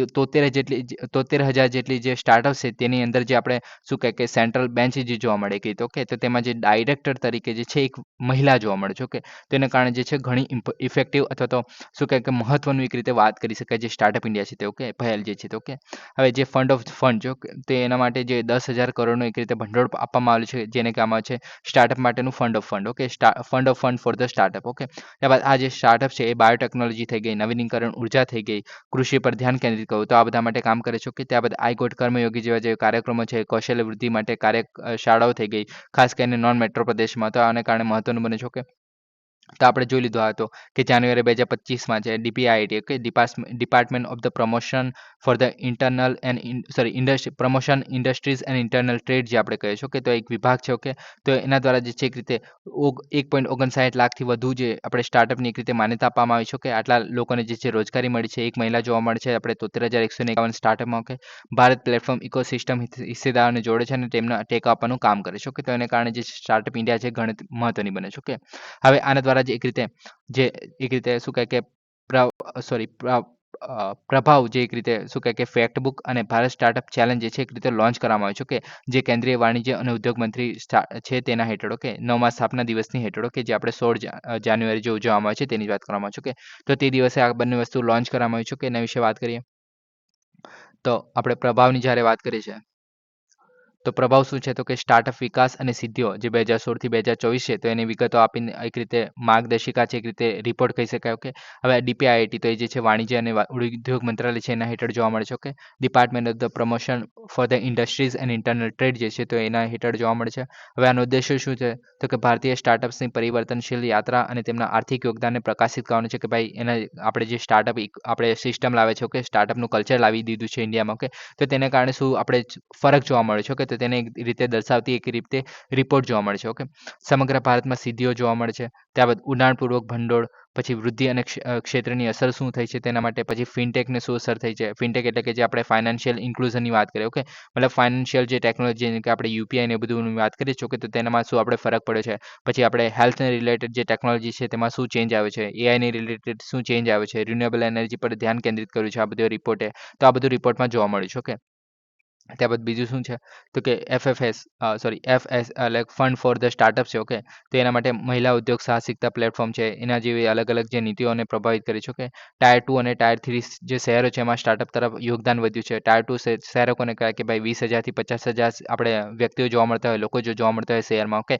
ને ટાયર 3 કોને કહેવાય કે જે સોરી 2000 ટાયર 3 જે છે એ કોને કહેવાય કે 20,000 થી 50,000 લોકો જોવા મળતા હોય એટલે એને ટાયર 3 કહેવાય અને 50,000 થી 1,00,000 લોકો જે જોવા મળતા હોય તેને ટાયર 2 સિટી કહેવાય ઓકે તો આવી જગ્યાએ જે છે એક રીતે સ્ટાર્ટઅપનો એક રીતે ટ્રેન્ડ ચાલુ થઈ ગયો છે કે આવી સિટીઓમાં ઓકે તો આ થઈ ગયું હવે નેક્સ્ટ ટોપિકની આપણે વાત કરીએ ડાયક્લોરોફિનાઇલ ટ્રાયક્લોરોઇથેન ડીડીટી તો સ્વીડનની જે ચેલ્મર્સ યુનિવર્સિટી ઓફ ધ ટેકનોલોજી છે એના સંશોધકોએ બાયોચારને એકીકૃત કરીને જે ડીડીટી દૂષિત જમીનો એટલે કે જે જમીનમાં ડીડીટી જે જોવા મળે છે ઓકે તો તેને સંબોધવા માટે એક ક્રાંતિકારી પદ્ધતિ જે છે રજૂ કરી છે ઓકે હવે આના વિશે વાત કરીએ ડાયક્લોરોફિનલ ટ્રાયક્લોરોઇથેનની ડીડીટીની તો 1939માં રજૂ કરેલ એક રીતે કૃત્રિમ જંતુનાશક છે ઓકે અને આ જે છે ખેતી અને રોગો નિયંત્રણ માટે મહત્વનું છે ઓકે જે મલેરિયા જેવા રોગો છે તેને રોકવાનું કામ કરે છે ઓકે ત્યારબાદ જીવાતોને એને બધા નિયંત્રણ કરવાનું પણ કામ કરે છે કે ઘણા જીવાતો સામે અસરકારક જોવા મળે છે કે પર્યાવરણમાં સ્થાયી છે એને કારણે જે છે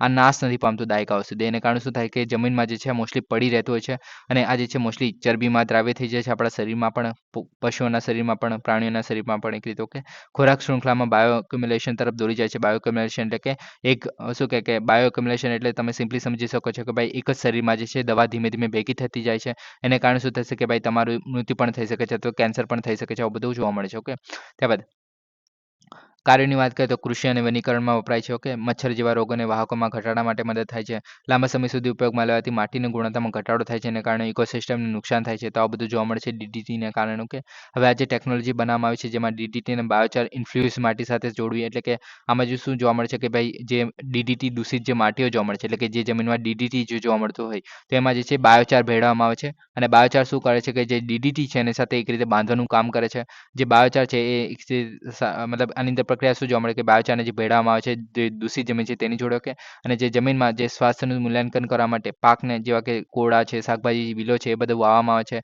અને ડીડીટી જે છે એક રીતે બાયોચાર જે છે ડીડીટીને બાંધી રાખે છે એને કારણે જે છોડ અને સજીવોમાં પ્રવેશતા અટકાવે છે ઓકે એને કારણે મહત્વનું બને છે જે આ જે ટેકનોલોજી વિકસાવવામાં આવી છે તે ઓકે હવે આગળ જોઈએ તો જે ડીડીટી જે છે જમીનમાં જે ફળદ્રુપતા જે છે એક રીતે પુનઃસ્થાપિત કરે છે એટલે કે આપણે બાયોચાર જે એડ કરે છે એને કારણે જે ડીડીટી દૂષિત જે જમીનો જોવા મળશે તે એક રીતે ફળદ્રુપતાનો પુનઃસ્થાપિત થશે પર્યાવરણ જોખમનો ઘટાડશે આર્થિક અને પર્યાવરણની રીતે સદ્ધરતા જોવા મળશે ઓકે પછી કાર્બનિક સંગ્રહમાં વધારો કરશે આબોહવા પરિવર્તનમાં ઘટાડો કરશે આબોહવા પરિવર્તનમાં ઘટાડો કરશે ઓકે ત્યારબાદ નવીનીકરણ ઉર્જા જરૂરિયાતો માટે બાયો એનર્જી પાર્કોમાં વિકાસને સક્ષમ બનાવશે ઓકે તો આ બધું જોવા મળશે જે આપણે શું કહે જે બાયોચાર ટેકનોલોજી વિકસાવવામાં આવી છે તે ઓકે તેના દ્વારા ઓકે તો આ થઈ ગયું.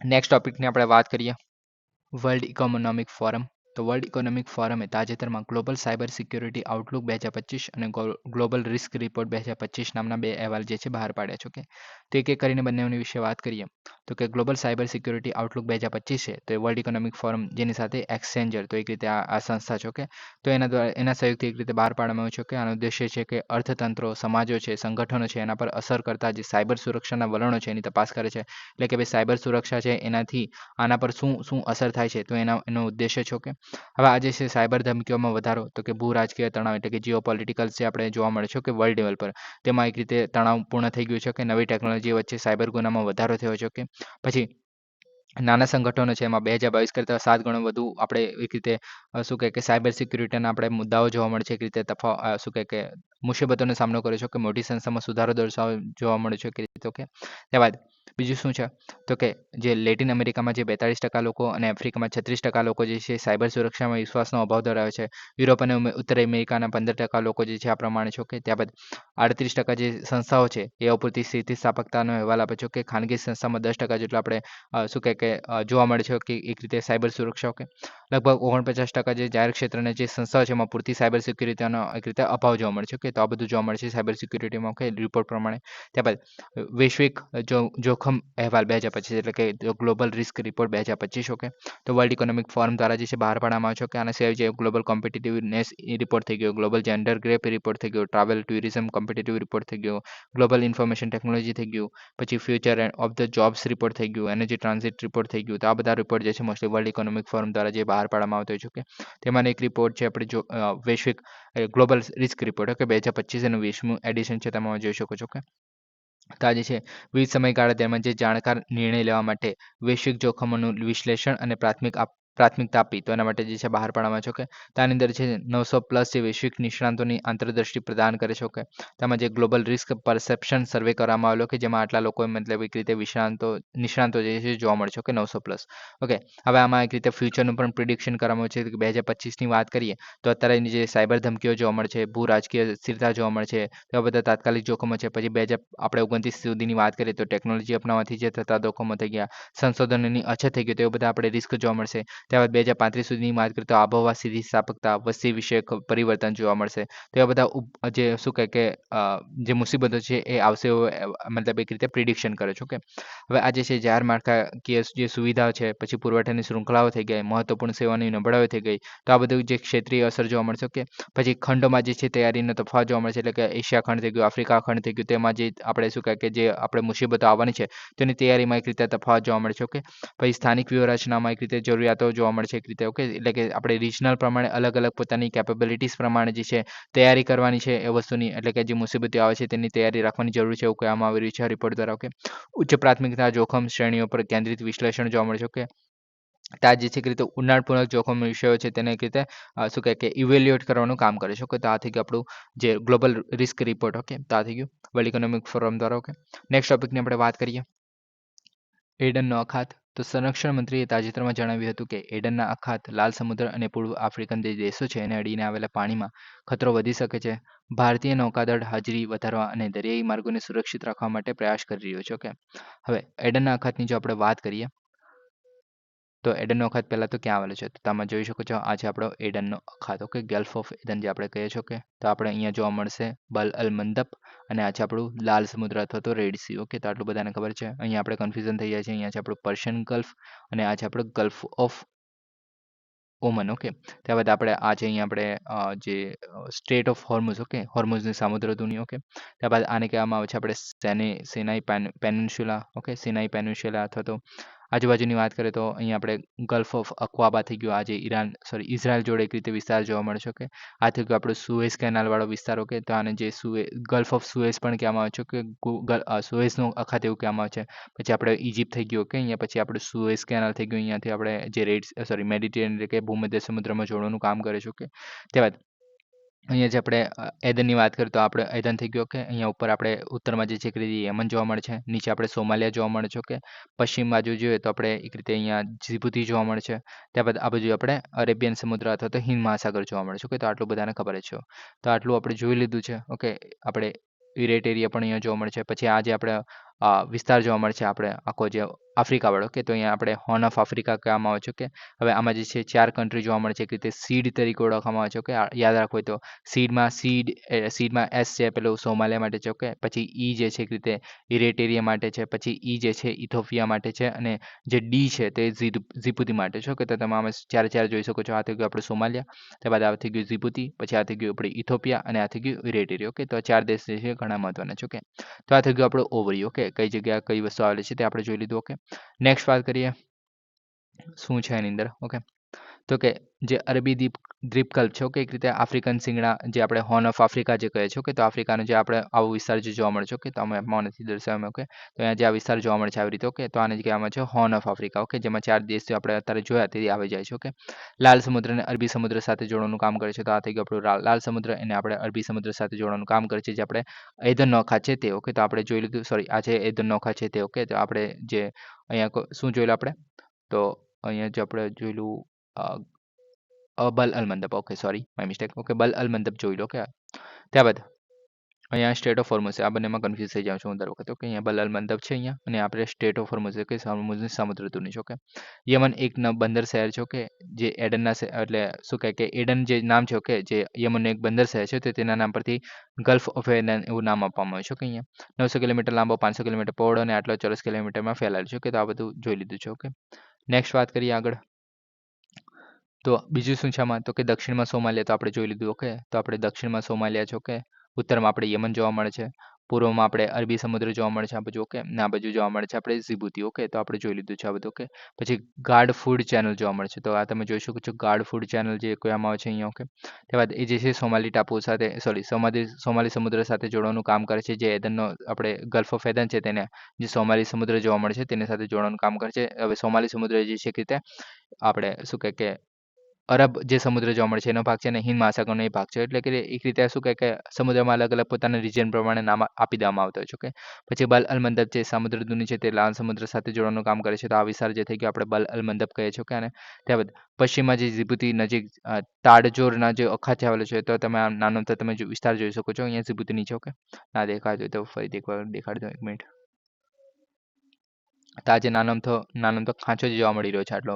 તમે જોઈ શકો છો આટલો નાનો જે ખાંચો જોવા મળી રહ્યો છે. તો તેને કહેવામાં આવે છે તાડજોરનો ખાતો. તો આ થઈ ગયું. ત્યારબાદ બીજું શું છે આની સાથે, તો કે સેબા રીજ હિન્દ મહાસાગરના રીજના સિસ્ટમનો એક ભાગ છે. પછી પડોશીમાં લાલ સમુદ્ર કરતાં ઓછી છે, જે ખારા છે તેનો કરતો. તો એટલે કે જે આ લાલ સમુદ્ર છે તેના કરતાં ઓછો ખારો છે, જે એડનનો અખાત છે તે. ત્યારબાદ બીજું શું છે, તો કે એડન, મુલફા, પછી આ બધા અલગ અલગ શહેરો જોવા મળે છે. પછી આ જે છે એડન યમનનું, બારબરા, બોસાસો, તો આ બધા સોમાલિયાના જે રીતે મુખ્ય બંદરો છે. પછી સુએઝ કેનાલ જે આપણે જોયેલું છે, શિપિંગ રૂટ જે છે, જ્યાંથી 11% જે દરિયાઈ પેટ્રોલિયમ જે છે પસાર થાય છે. તો તેને કારણે જે છે મહત્વનો વિસ્તાર છે. તો આ થઈ ગયો આપણો એડનનો અખાત. હવે નેક્સ્ટ ટોપિકની આપણે વાત કરીએ, અણુ ઉર્જા આયોગ. તો એટોમિક એનર્જી કમિશન. તો સરકારે તાજેતરમાં પરમાણુ ઉર્જા આયોગનું પુનઃરચના કરી છે. પુનઃરચના એટલે કે આપણે શું કહે કે અલગ અલગ નવા મેમ્બર જે છે આની અંદર ઇન્ક્લુડ કરવામાં આવે છે, એને કારણે નવી પુનઃરચના. અણુ ઉર્જા આયોગની જો આપણે વાત કરીએ તો ભારત સરકારના પરમાણુ ઉર્જા વિભાગની સંચાલક મંડળ છે. એટલે કે જે આપણે department of energy atomic energy આપણે જોવા મળે છે. તો એને એક રીતે શું કહે કે એને સંચાલન કરવા માટે જે છે આપણે અણુ ઉર્જા આયોગ એટલે કે એટોમિક એનર્જી એજન્સી જે છે, કમિશન જે છે તે જોવા મળે છે. એટલે કે આપણે જે એટોમિક એનર્જી કમિશન હશે તેના હેઠળ જે છે આપણે ડિપાર્ટમેન્ટ ઓફ એટોમિક એનર્જી આવશે. હવે જે આપણે એટોમિક એનર્જી કમિશન છે તેના હેઠળ જે છે પહેલાં ઈસરો પણ આવતું હતું. તેનું નામ હતું આપણે ઇન્કોસ્પાર. ઇન્કોસ્પાર એટલે કે Indian national committee for the space research. જે 1962માં બનાવવામાં આવેલું શરૂઆતમાં, ત્યારે જે છે એક રીતે એટોમિક એનર્જી કમિશન છે તેના હેઠળ જ આવતું હતું. અને ત્યારબાદ 1972માં ઓલમોસ્ટ ડિપાર્ટમેન્ટ ઓફ સ્પેસ તરીકે છૂટું પાડવામાં આવેલું, કે પ્રાઇમ મિનિસ્ટર હેઠળ. એક રીતે પ્રાઇમ મિનિસ્ટરના ડાયરેક્ટલી અંડર કંટ્રોલમાં આવે છે. હવે આજે એઈસીની જો આપણે સ્થાપનાની વાત કરીએ તો ઓગસ્ટ 1948માં વૈજ્ઞાનિક સંશોધન વિભાગમાં થઈ હતી. રાષ્ટ્રપતિના આદેશ દ્વારા વડાપ્રધાન સીધા જે હવાલા હેઠળ જે છે 3 ઓગસ્ટ 1954ના રોજ DAEની સ્થાપના કરવામાં આવેલી. એટલે કે આપણે જે એટોમિક એનર્જી કમિશન જોવા મળે છે તેના હેઠળ જે ડિપાર્ટમેન્ટ ઓફ એટોમિક એનર્જી જોવા મળે છે તેની સ્થાપના 1954માં કરવામાં આવેલી. હવે ડિપાર્ટમેન્ટ ઓફ એટોમિક એનર્જી છે, જે એટોમિક એનર્જી એક્ટ છે 1948નું, તેના હેઠળ જે છે પરમાણુ ઉર્જા સંબંધી જે છે તમામ સરકારી કાર્યોનું સંચાલન કરે છે.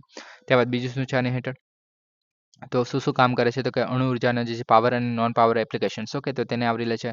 હવે પાવર એપ્લિકેશન્સ બધાને ખબર છે કે ભાઈ વીજળી ઉત્પન્ન કરવું, પછી એનું સંસાધન કરવું, પરમાણુ ઈંધણ ઉત્પન્ન કરવું, પાણીનું ઉત્પાદન કરવું, પરમાણુ પ્લાન્ટનું નિર્માણ કરવું, બળતણ પુનઃ પ્રક્રિયા કરવી, કચરાનું વ્યવસ્થાપન કરવું. તો આ બધું જે રીતે પાવર જે વાત કરીએ છીએ કે પાવર આપણે એનર્જીનું જનરેટ કરીએ છીએ. નોન પાવર એપ્લિકેશન્સ એટલે કે જે આપણે રેડિયેશન થઈ ગયું, પછી ફ્યુઝન ટેકનોલોજી થઈ ગઈ, ઝડપી રિએક્ટરમાં, પછી આપણે અલગ અલગ જે પર્યાવરણ માટે આઇસોસોપ્સ થઈ ગયું, રેડિયેશન ટેકનોલોજી થઈ ગયું, પછી આપણે જે શું કહે કે તમારે જે એક્સરે કરાવવાનું હોય છે તો એવું બધું જે આપણે કામ કરીએ છીએ તેને નોન પાવર એપ્લિકેશન્સ તરીકે આપણે જોતા હોઈએ છીએ કે મતલબ કેન્સર પાસેની જે કેન્સર માટેની જે થેરેપી થઈ ગઈ તો એના માટે આપણે જે યુઝ કરીએ છીએ તેના માટે પણ આ વસ્તુ ઉપયોગમાં જોવા મળે છે. ઓકે, નીતિની વાત કરીએ તો એટોમિક એનર્જી કમિશન જે છે ડિપાર્ટમેન્ટ ઓફ એટોમિક એનર્જી છે તેના માટે નીતિઓ ઘડવાનું કામ કરે છે. ઓકે, આગળ વાત કરવાના વિશે તો કે department of energy atomic energy છે ભારત સરકારના જે સચિવ જે EECના હોદ્દેદાર હોય છે. ઓકે, ચેરમેન હોય છે. એક રીતે ઓકે તારે ચેરમેન છે અજીત કુમાર મોહંતી. ઓકે, તો આ જે છે એના દ્વારા ચેર થાય છે. ઓકે, EEC જે છે સભ્યોની નિમણૂક વાર્ષિક ધોરણે ચેરમેનની ભલામણ અથવા તો વડાપ્રધાનની મંજૂરીથી થાય છે. ઓકે, અને આનું મુખ્ય મથક જોવા મળે છે મુંબઈ, મહારાષ્ટ્રમાં. ઓકે, તો એના કારણે ઘણી મહત્વની એક રીતે બોડી કહી શકાય. ઓકે, તો આ થઈ ગયું. હવે નેક્સ્ટ ટોપિકની આપણે વાત કરીએ. Fast track immigration trusted traveller programme. તો કેન્દ્રીય ગૃહમંત્રીએ 16 જાન્યુઆરી 2025ના રોજ અમદાવાદથી fast track immigration trusted traveller programme છે એનું ઉદ્ઘાટન કર્યું છે. હવે આની વાત કરીએ તો OCI એટલે કે ઓવરસીઝ સિટીઝન ઓફ ઇન્ડિયા એટલે કે બહાર રહેતા જે ભારતીય મૂળના લોકો છે એમના માટે જે છે લાયક ભારતીય નાગરિકો છે તેમના માટે અને વિદેશી નાગરિકો માટે ઝડપી, સરળ અને સુરક્ષિત ઇમિગ્રેશન ક્લિયરન્સ એટલે કે કોઈ બહારનું વ્યક્તિ છે એને ફરવા માટે અથવા તો કામ કરવા માટે જો ભારતમાં આવવું હોય તેવી સુવિધાને આપણે ઝડપી બનાવી શકીએ તો એના માટે જે એક રીતે. ઓકે, સૌપ્રથમ 2024માં જે છે દિલ્હીનું જે ઇન્દિરા ગાંધી એરપોર્ટ છે ઇન્ટરનેશનલ એરપોર્ટ છે. ઓકે, તો તેના પર રજૂ કરવામાં આવેલું. ઓકે, ત્યારબાદ નોંધણી પ્રક્રિયાની જો આપણે વાત કરીએ તો ઓનલાઈન નોંધણી કરવામાં આવે છે. અરજદારોની વિગતો અને દસ્તાવેજો સાથે ઓનલાઈન નોંધણી કરવામાં આવે છે. આનંદ ઓકે, મોબાઈલ OTP અને મેલ દ્વારા ઓળખની ચકાસણી કરવામાં આવે છે. એક રીતે પ્રમાણીકરણ કરવામાં આવે છે. ઓકે, ત્યારબાદ બીજું શું છે આની અંદર તો કે ઓછામાં ઓછા 6 મહિના માટે જે છે માન્ય હોય છે મોસ્ટલી અરજી કરતી વખતે. અને આની અંદર જે છે બાયોમેટ્રિક્સ જેમ કે ફિંગરપ્રિન્ટ થઈ ગઈ, તમારા ચહેરાની છબી થઈ ગઈ, આંખોની છબી થઈ ગઈ, આમાં લખ્યું તો નથી પણ એ બધું પણ લઈ શકાય છે આની અંદર. ઓકે, પછી ફોરેનર્સ રિજનલ રજિસ્ટ્રેશન ઓફિસ એના પર અથવા તો એરપોર્ટ માટે પેસેજ દરમિયાન જે છે કેદ કરાયેલા જે બધા મતલબ શું કહે કે જ્યારે એન્ટર થાવ છો એરપોર્ટમાં. ઓકે, તો ત્યારે જે છે આના દ્વારા ચકાસણી કરવામાં આવશે. ઓકે, આના માટે જે છે ગેટ્સ પર બોર્ડિંગ પાસ સ્કેન કરવામાં આવશે, ત્યારબાદ પાસપોર્ટ સ્કેન કરવામાં આવશે અને ત્યારબાદ જે છે આ બધું કરવામાં આવશે અને ત્યારબાદ જે છે એક રીતે એન્ટ્રી મળી શકે છે. ઓકે, હવે જે છે આ એક રીતે 5 વર્ષ માટે અથવા તો પાસપોર્ટ સમાપ્ત થાય ત્યાં સુધી જે છે જે પહેલાં થાય તો તે જે છે એના માટે જે છે માન્ય રહેશે આ પ્રક્રિયા છે તે. ઓકે, ભારતભરના જે 21 મુખ્ય એરપોર્ટ છે એના પર શરૂ કરવામાં આવ્યું છે એક રીતે દિલ્હી, મુંબઈ, ચેન્નઈ, કોલકાતા, બેંગલુરુ, હૈદરાબાદ અને કોચી, અમદાવાદ. ઓકે, તો આ તબક્કા એક જે છે આટલા એરપોર્ટને આને કવર કરી લેવામાં આવે છે. ઓકે, મેનેજમેન્ટની જો વાત કરીએ તો નોડલ એજન્સી તરીકે bureau of immigration nodal agency તરીકે કાર્ય કરશે. ઓકે, જો ઓનલાઈન પોર્ટલ દ્વારા જે છે અમલમાં મૂકશે આ બધું. OCI કાર્ડ ધરાવતા જે ભારતીયો છે અને વિદેશી નાગરિકો છે એના માટે ઝડપી, સરળ અને વધુ સુરક્ષિત ઇમિગ્રેશન ક્લિયરન્સ છે પૂરું પાડશે. ઓકે, હવે કેમ મહત્વનું છે જ્યારે આપણે શું કહે કે જ્યારે કે આપણે શું કહે કે ઇન્ડિયામાં જ્યારે આવવું હોય તો એના માટે સ્કેન કરવાનું ને પછી આપણે મતલબ ઓથેન્ટિકેશન કરવાનું તો એ બધું કરવા માટે જે છે એક રીતે રજિસ્ટ્રેશન બધું કરવામાં આવતું હોય છે. ઓકે, તો તે ઝડપી મતલબ તે જે પ્રક્રિયા છે તેને વધુ ઝડપી બનાવી શકાય જેથી વેઇટ ના કરવો પડે લોકોને. ઓકે, તો તેના માટે જે છે આ મહત્વનું બને છે. ઓકે, તો આ થઈ ગયું. નેક્સ્ટ ટોપિકની આપણે વાત કરીએ. ભૂગર્ભ જળ દૂષણ. તો ભારતના ભૂગર્ભ જળ દૂષણના નોંધપાત્ર મુદ્દાનો સામનો કરી રહ્યું છે જેમાં ફ્લોરાઇડ, આર્સેનિક, યુરેનિયમ જેવા જે અન્ય પ્રદૂષકો છે એની સાથે નાઇટ્રેટ પણ એક ચિંતામાં વિષય છે. ઓકે, હવે ભૂગર્ભ જળ દૂષણની જે આપણે ઘણી વખત અત્યાર સુધી વાત કરી લીધી છે. ઓકે, કુદરતી અને માનવ પ્રવૃત્તિના કારણે ભૂગર્ભ જળનું આપણે સ્ત્રોતનું પ્રદૂષણ જોવા મળી રહ્યું છે. ઓકે, હવે નાઇટ્રેટ પ્રદૂષણ જે આપણે ખાતરોડ જેમ કે એમોનિયા થઈ ગયું, નાઇટ્રેટ થઈ ગયું, યુરિયા થઈ ગયું તો આ બધામાં આપણે નાઇટ્રોજન એવું બધું જોવા મળે છે. ઓકે, જેને કારણે શું થાય છે કે ભાઈ લોહીની ઓક્સિજન વહન કરવાની જે ક્ષમતા છે ઘટી રહી છે. ઓકે, જેને કારણે શેવાળ પણ વધવા માંડે છે. કે શેવાળ ખીલે છે એના કારણે શું થશે કે ભાઈ શેવાળ જે છે વધુને વધુ થાય છે એને કારણે યુટ્રોફિકેશન એવું બધું પણ જોવા મળશે જેને કારણે આપણે તળાવ અને એવું બધું છે એમાં વધારે પડતી લીલ જમા થઈ જાય છે એને કારણે જે સૂર્યપ્રકાશ એ નીચે સુધી જમીન પહોંચી નથી શકતો આપણે તળાવમાં. ઓકે, એને કારણે ફિશ ને એવું બધું મરી જતું હોય છે. ઓકે, તો આ બધાને ખબર છે. ઓકે, ફ્લોરાઇડની વાત કરીએ તો એ દાંત અને હાડપિંજરના ફ્લોરોસિસ તરફ દોરી જાય છે એને કારણે જે છે હાડકાં અને દાંત જે છે એ ખવાઈ જાય છે. ઓકે, તે બધું નુકસાન જોવા મળે છે. ત્યારબાદ ત્વચાના જોખમ માટે આર્સેનિક છે તો એ જે છે ત્વચાના જોખમ અને કેન્સરનું પણ કારણ બને છે. યુરેનિયમ જે છે કિડનીની ઝેરી અસર જોવા મળે છે કે કેન્સર સાથે જોડાયેલું છે. પછી આયન અને એમોનિયાની વાત કરીએ તો સ્વાદ અને ઉપયોગિતાને અસર કરે છે. ઓકે, પછી માપદંડના માપનની વાત કરીએ તો નાઇટ્રેટ જે છે ભૂગર્ભ જળના સલામત મર્યાદાની વાત કરીએ તો 45 મિલીગ્રામ પર લીટર જોવા મળે મતલબ આટલું હોવું જોઈએ તો આપણે સલામત કહી શકીએ. ઓકે, ત્યારબાદ ફ્લોરાઇડની વાત કરીએ તો મર્યાદા છે 1 મિલીગ્રામ પર લીટરની. ત્યારબાદ યુરેનિયમની વાત કરીએ તો એ જે છે 30 પાર્ટ્સ પર બિલિયન છે. ઓકે, તો એને જે સ્વીકાર્ય સ્તર છે. ઓકે, ત્યારબાદ બીજું શું છે તો કે સ્વાસ્થ્ય જોખમો, તો આની અંદર જે છે મેથોમોગ્લોબિન જે છે સોરી મેથેમોગ્લોબિનેમિયા. ઓકે, તો આ જે છે બ્લુ બેબી સિન્ડ્રોમ જે છે એ જોવા મળે છે. કિડની અને લીવરને નુકસાન થાય છે. ઓકે, ક્રોનિક રોગો જોવા મળી શકે છે આ બધાના કારણે. ઓકે, પછી નાઇટ્રેટ પ્રેરિત સેવાળ જે છે એ ફૂલોમાંથી યુટ્રોફિકેશન જોવા મળે છે તળાવમાં, જે મેં કીધું યુટ્રોફિકેશન. ઓકે, ત્યારબાદ આરોગ્ય સંભાળ ખર્ચમાં વધારો કરે છે, કૃષિ ઉત્પાદકતામાં ઘટાડો કરે છે. ઓકે, પછી નાઇટ્રોજનની આપણે વાત કરીએ તો રાજસ્થાનમાં 49%, કર્ણાટકમાં 48%, તમિલનાડુમાં 39%, મધ્યપ્રદેશમાં 22%. તો આ બધું જોવા મળે છે જ્યારે આપણે પ્રદૂષણની વાત કરીએ છીએ, જળ પ્રદૂષણની વાત કરીએ છીએ ત્યારે. ઓકે, તો આ થઈ ગયું.